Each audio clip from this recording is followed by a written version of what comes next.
Hi, this is George from George Art with George. We're going into this new season, and we're going to be actually doing some architecture, some pen and ink from local buildings. And the one we're going to start with is the Plainville Library. It's rather historical. It was built in 1931, recently redone. It's interesting because it's got like two forms of architecture going on. It's kind of a Gregorian facade, which was recently redone on top of an existing kind of a brick modern structure. So it's kind of fun. I love buildings that involve two or three more types of architecture. I like the fact that we are actually working with our past, and instead of totally demolishing it, we're adding on or enhancing. I think that's very good. And here in Plainville, we have a good example of that. Anyway, so here we are. We're going to start off with a pen and ink, which is really my forte. I've been doing it since I can remember, and I love pen and ink. We'll start off, I did a kind of a light pencil sketch of the building. I went off and photographed it, took several photographs, I ganged them up, and from that I was able to do a nice moderate little pencil sketch of the building. Now, after I really made sure that everything is correct as far as vanishing points and things of that nature, I'm going to go to ink. I'm going to explain to you what I use and what size pens, because that's going to be important. People are always going to ask me that. Brand names don't really matter. Some are good as others, some are better, but for the most part they're pretty equal. The size I use is a .25 rapidograph. I find the line to be very, very fine. There's actually some that are finer, but it's a good average size. Actually, most people use a .30. I use a .25. We're going to start off by doing some of the background areas, probably the trees which are in the background. The things I tend to do last are those things which are closer to you. I like to do the background first. It's just a good way to settle a drawing. So we're going to start off with trees. The background, there's some beautiful, beautiful trees in the back of the library, and I tend to do those first. I can't begin to tell you what type they are. I'm not a botanist, and I'm probably going to be wrong with the exact nomenclature, but it's safe to say they're beautiful, and we're going to try to do as best we can with what we have. So here I am. I'm beginning to do a light treatment of some of the trees in the background. I'm not doing leaf by leaf, though some people would say I do go overboard with what I do. I'd rather do a nice beginning with the background. I'm going to use the same size pen throughout. And that's interesting because I'll do all the brick, the roofing, all of that with the same size pen. There are different sizes available. I could actually use different sizes if I wanted to. I just find it to be a little, it's noticeable for one thing. You can actually see if one pen size is going to be larger than the other, and the ending result is noticeable. I'd rather keep it the same, keep it consistent. I'm going to do an outline. I kind of penciled out to begin with. By no means does it mean I have to adhere to that. I will make changes as I go along.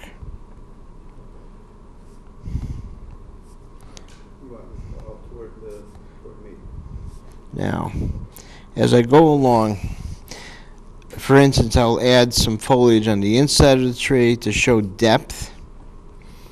Right now, all you're seeing is the basic outline, and I'm going to do that with curly patches of tree limbs. I'm going to show you something interesting. Inside of this, I will actually show a limb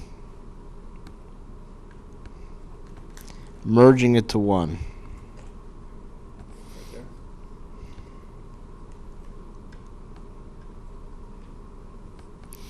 I could do something with the background, and that is I could actually put a set of lines which will create depth. You've got to be careful not to disturb the ink that you've put down, because that'll cause a smudging effect. The good thing about rapidographs, the ink that's applied tends to dry almost immediately.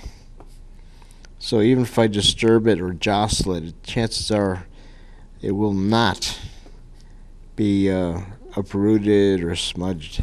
So here we go. We're going to put a little bit of straight lines between each one of those limbs.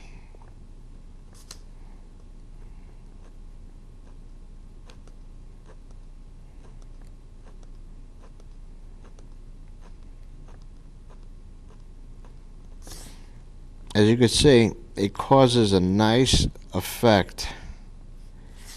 I'm going to go between each one of these limbs and do the same thing.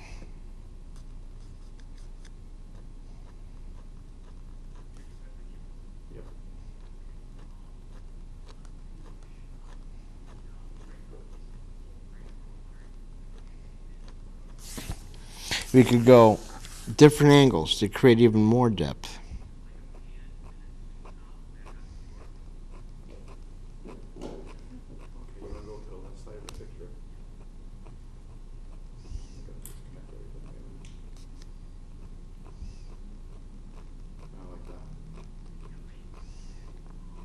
If you want to create more depth, all we'll do is add an additional line. This is another 45-degree angle. That's what we'll do. And it'll cause a little bit more depth. All these are 45-degree angles. The great thing about using a 25-point sized pen, the uniformity it creates. If you use something different each time, it would be noticeable, and that magic effect would be lost. A lot of people wonder why I don't go freehand, and part of the reason is I like the uniformity of the line I create by not going freehand. Occasionally I will, as you just noticed I'm doing that now. Here we go. Let's go with some more freehand.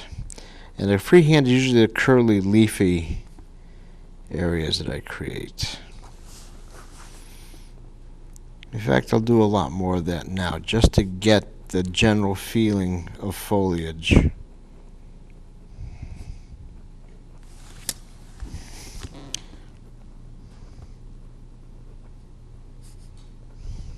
This is the next area we're entering, where again we see individual limbs merging into one. Let's get this whole area made into one so we actually see it. The focus is going to be on the backdrop of the trees.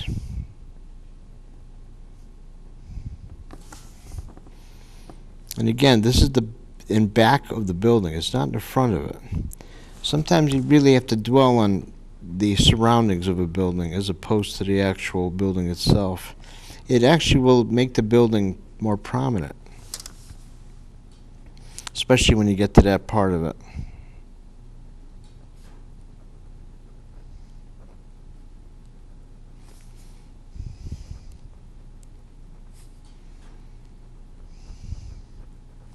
It's amazing how much time I'll spend on the background of a building or any subject matter I work on, for example, just to make the actual single identity come to life. It's also amazing to see how much time I put into the pencil aspect. But I really believe that if you don't single out all the individual identity before you get to inking it, you run the risk of making a mistake, and very hard to correct a mistake once it's inked. So it's much easier to correct a mistake once it's penciled. It's called an eraser. Very hard to erase ink. It's noticeable. Okay, here we go. We're going to do again some of the branches. They merge from one to another.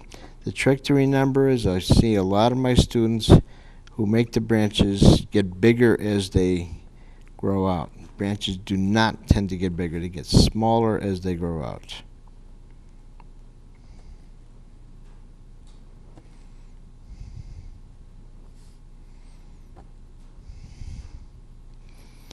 Good example. Here we go again. Now, I'm looking at it one more time to make sure it's working. I like it. Let's go out. The lower part of the branches, the part of the branches where less light is affecting them, would be what I'm working on right now. The top part, you acknowledge by insisting that more light hits them, and you just simply put less grouping. So the top is going to be light.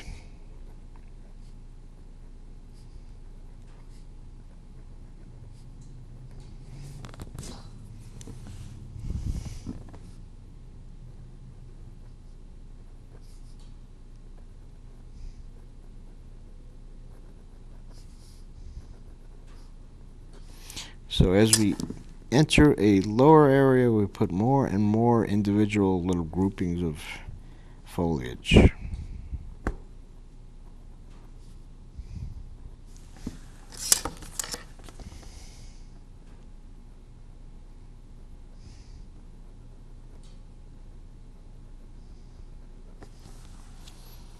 Okay.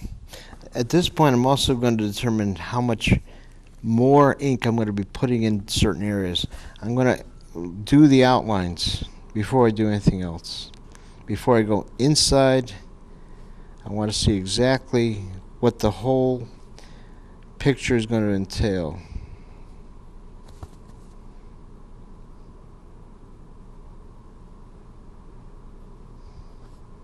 It's also going to help me get a bead on the whole picture. You'll also be able to get a better idea where I'm going.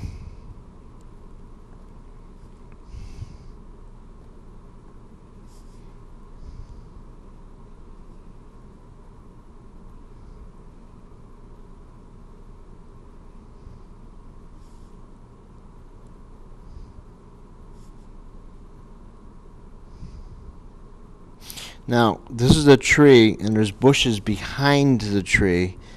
I noticed because I have a photograph of the entire structure. The way I'm going to make a difference is simply put more shadow behind the tree itself.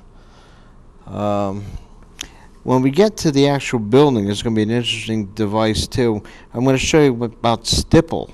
Stipple are just dots. I'm not showing those yet because the tree does not involve much stipple. There's actually many, many ways of using rapidograph. It's not just line. You could do stipple, you could do crosshatch, you could do so many things. You can actually smear if you want. I don't like doing that. I tend to keep my pen very, I only do 2 or 3 effects with it. I don't do too many. I don't like smearing it. I don't like putting water in the ink. I, for the most part, keep my ink very true.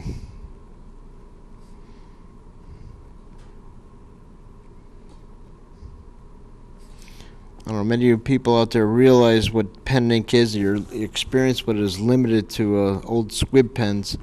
And rapidographs are a whole new generation of inking.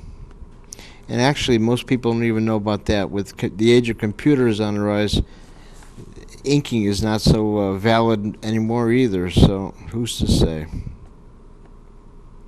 I like it though. I've been a pen and ink man for a long time.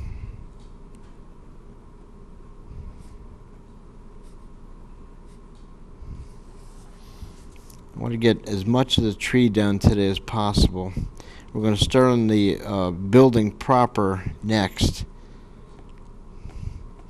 And since there are, I see 2 major buildings involved with the library. The main building and the new sections, which are the add-ons. Actually 3. The basement is something that really was renovated and it's actually pretty nice. Okay, let's see where we're going. Tree is shaping up nicely.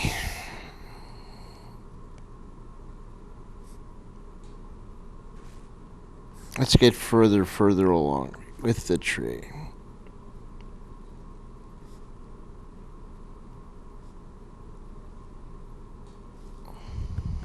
This is the bush, this is the tree. We're going to do two separately. Actually, the way I draw the foliage is very similar. The difference is going to be when I apply shadowing, which is going to be cross-hatch.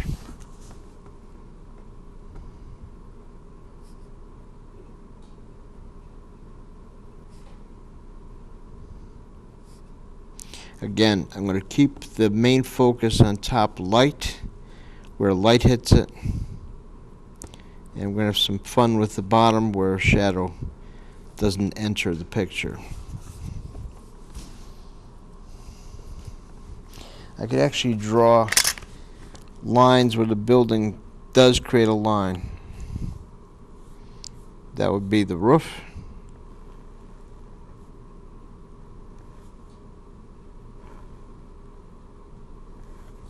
I'm going to make that line just a bit thicker.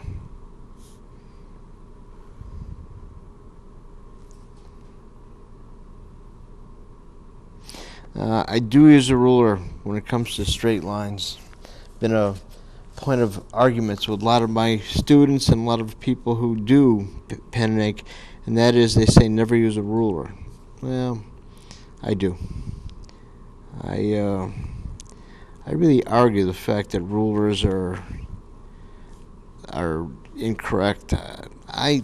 If you're going to do a building and you choose not to make a straight line, that's a good argument against a lot of architects who do use rulers and a lot of designers who use rulers. I think it's correct. I would much rather see a building that's straight and accurate.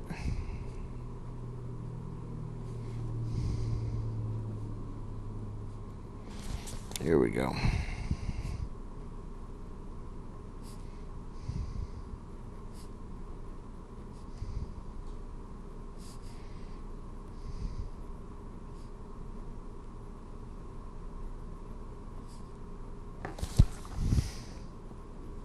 We have another little grouping here of branches. Let's do that now.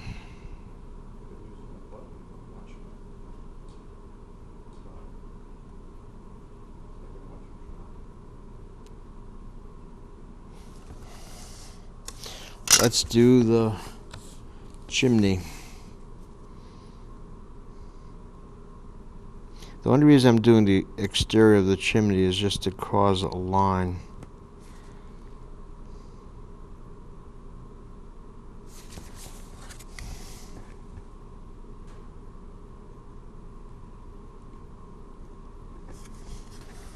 The reason I want that line is so I could do the tree, the foliage in the tree.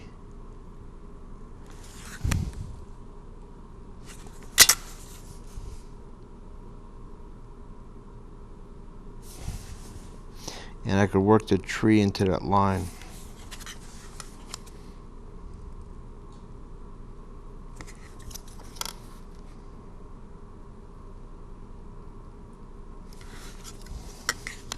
It'll cause a nice clean line. I could work the tree into that line.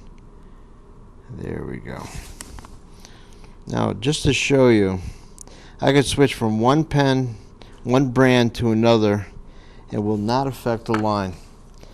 They're different manufacturers, but if you really notice, you will not see any difference between one or the other. I think the only argument I could have, I'm not going to say what it causes what, but one brand tends to leak a little. Not going to say which one. I don't want the manufacturers getting mad at me. But as you can see, the line is true in both. Hardly a difference that way. I have rules about the operation of these instruments, and I tell my students who proceed so far as to use rapidograph how to approach them, how to keep them from leaking, and for the most part I've been pretty successful. I've been known to keep one pen going for at least a year. Consider the number of miles I put into it, that's pretty good.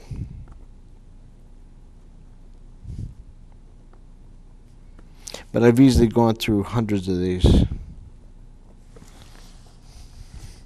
I used to work at a newspaper in New Britain, and I could easily do 2 or 3 drawings a week And let me tell you, I went through several pens in the course of a month, because the more you use, the more you subject the drawing to, the more you use, the more the pen is actually worn down.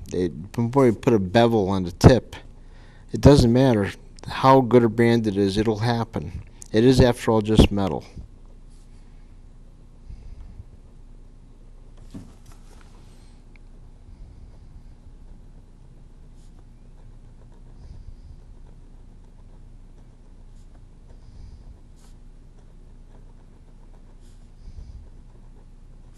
As you can see, the tree's shaping up nicely. We're going to put a little bit of darkness on the bottom just to show that light is not filtering into the bottom.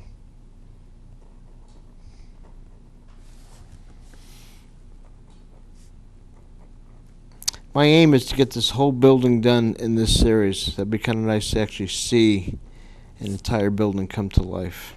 And it's a local edifice, something you drive by every day. Hopefully you recognize it.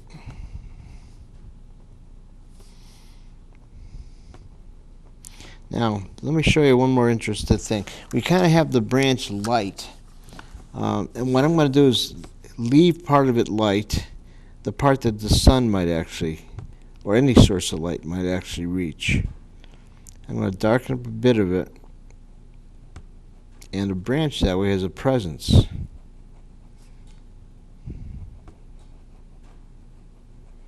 If you look at the photograph, you'll see that that's the case. A little bit too dark. So we'll fix up the next one. Got to be careful sometimes. You really don't want it to be too dark.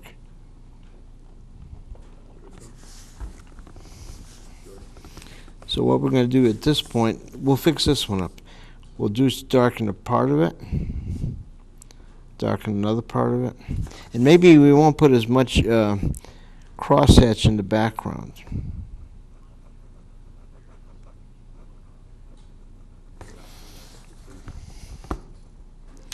Anyway, we managed to get the whole tree in. That's going to be really good.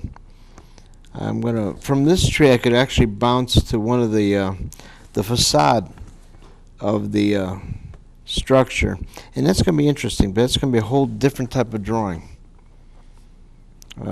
The bricks in the front of this are not uniformly cut. I think it's a facade that was made just for the building. I don't think that any type of brick you actually find, but it does lend itself an interesting effect. Looks very Gregorian.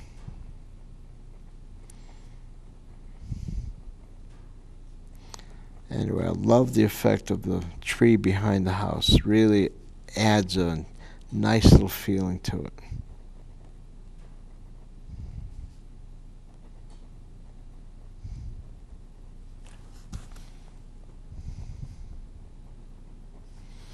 There we go. We're going to darken this area up just a bit.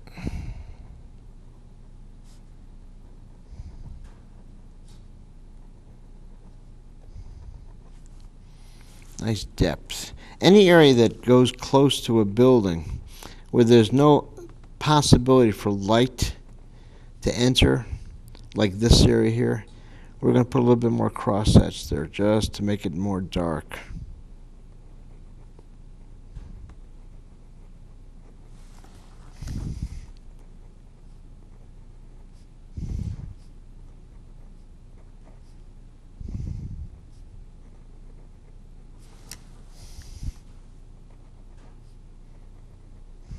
Anybody's interested in doing rapidograph, like I said, it's a dying art form. I really challenge people to try. It's an interesting experience.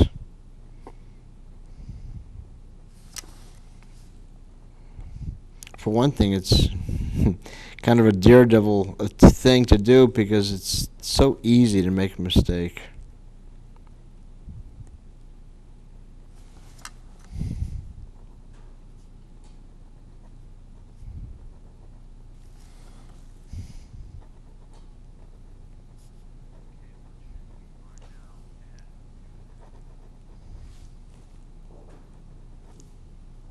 And the bottom of the tree is done. We probably could start onto the shrubbery next to it, but I think I'd rather finish the other half of the tree first.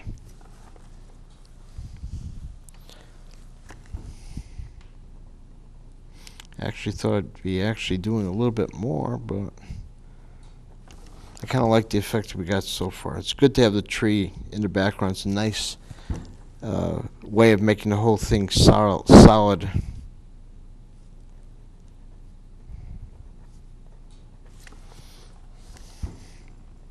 Okay, in the next part of our series, I'm going to actually work onto the building. I'm going to hip hop to that part of the structure. And I'm going to show you how much fun it is to actually draw some of the effect. The shingling might be something we'll work on. It's not as hard as you think. There's a little rhyme and reason to it. All right, here we go. You know, we're going to hip hop back to this pen. As you can see, there's absolutely no difference.